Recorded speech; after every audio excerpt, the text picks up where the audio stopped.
le tuto du défi conseil, nous avons voulu aborder un sujet, une astuce de rémunération de votre personnel qui existe depuis quelques années pour la prime transport, très récemment pour le forfait mobilité. À savoir qu'un décret du 9 mai 2020 vient d'entériner la loi de finances concernant un forfait mobilité.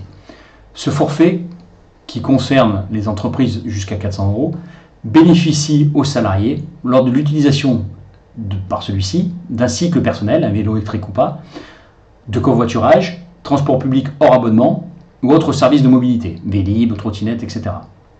On rappelle qu'il existait jusqu'à présent 200 € de prime sans aucune cotisation sociale, sans aucun impôt qui a été versé chaque année, que nous pratiquons depuis de nombreuses années pour la clientèle de Défi Conseil.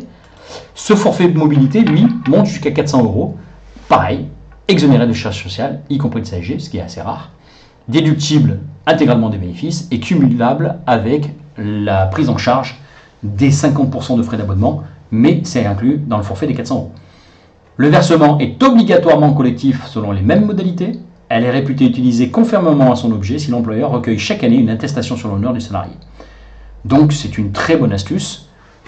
Pour les temps partiels, le salarié qui ferait plus de 50% de la durée légale, donc plus de 17h50, et ce même si l'entreprise travaille à 39 heures, il bénéficie de la prime comme s'il est travaillé à temps plein.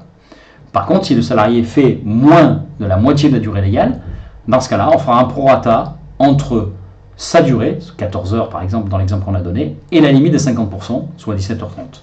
Donc ça donnerait 320 € pour un 14 heures. D'accord ?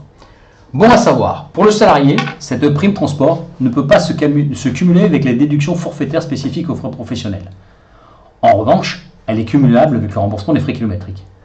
Pour l'employeur, cette prime étant versée de manière collégiale sans aucune condition d'ancienneté, et pas nécessairement mensualisée, il faut être prudent sur la date du versement et doit bénéficier à tous les salariés présents lors du versement.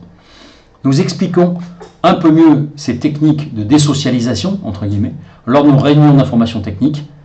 Vous trouverez ici le lien concernant les astuces de désocialisation. À bientôt.